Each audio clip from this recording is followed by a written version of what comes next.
Morning students, let's start it. Term 2, class first, all in one reading book, page number 50, English, chapter 2. English का chapter 2, live and let live. देखो ये chapter किसका है, एक मछुआरे का है, एक गांव का है। तो इस मछुआरे के पास क्या होता है, एक लालच रहता है, बहुत लालच करता है वो। तो अब उसके साथ कैसा सबक सिखाते हैं गांव वाले उसे, ये देखना है हमें इस चैप्टर में। तो स्टार्ट करें। Once there was a big pool near a village. एक गांव के पास एक बड़ा पुल था। The villagers used the water of the pool for drinking and for other purpose. गांव के जो लोग थे वह उस पुल में से पानी भरते थे, ठीक है, पीने के लिए, और अपने घर के जो दूसरे उपयोगी काम होते उनके लिए पानी वहीं से ले जाते थे। The pool was surrounded with small fish. उस पुल के चारों तरफ क्या थी, बहुत सारी छोटी छोटी मछलियाँ थी। Once a fisherman went fishing to the pool. एक बार मछुआरे वहाँ पर मछली पकड़ने के लिए आए। The fisherman was very greedy. मछुआरा जो था वो बहुत क्या था, बहुत ही लालची था। He wanted to catch all fish. वह सारी मछलियों को पकड़ना चाहता था। He cast his net in to the pool and set down.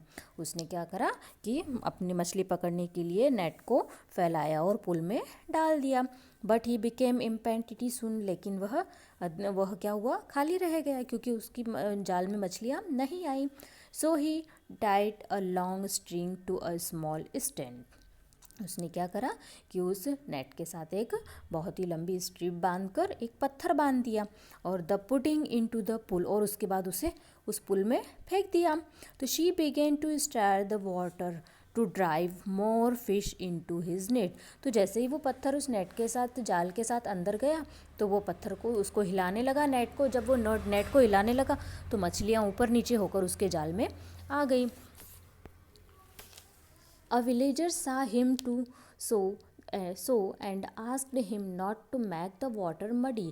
एक गांव वाले ने उसे देखा और उसे कहा कि तुम पानी को मैला मत करो। But the fisherman don't listen to him and went on beating the waters and making it dirty. लेकिन फिशरमैन ने उसकी बात नहीं मानी, मछुआरे ने उनकी बात नहीं मानी, और वह वापस जाकर उस पानी को गंदा करने लगा। पानी को गंदा कैसे किया उसने, क्योंकि पानी क्या है, जब कहीं पर बहता है तो पानी नीचे तल में जमा हुआ रहता है, नीचे तल में मिट्टी जमी हुई रहती है, और ऊपर से पानी बिल्कुल प्योर हो जाता है, साफ़ हो जाता है। लेकिन जैसे ही उसने उसके अंदर पत्थर डालकर उसको हिलाया तो नीचे की जो मिट्टी थी वह ऊपर आने लगी। और गांव वाले तो उस पानी का उपयोग पीने के लिए करते थे, लेकिन अब वो पानी मटमेला कर रहा था, इसीलिए उसने उसको मना किया। So the villagers brought some companions armed with weapons. तो गांव वालों ने क्या करा कि अपने साथ कुछ शस्त्रधारी लोगों को लेकर आया, अर्थात कुछ ऐसे लोगों को लेकर आया, साथियों को, जिनके पास हथियार थे। सीइंग दैम द फिशरमैन ने जब उनको देखा तो गॉट स्कैर्ड, वो डर गया, और he draw out his stone and apologised, और उसने उस पत्थर को वहाँ से निकाल लिया और उन लोगों से माफ़ी मांगी। ओके स्टूडेंट्स, ये आपका था सेकंड चैप्टर्स इंग्लिश का। बाय।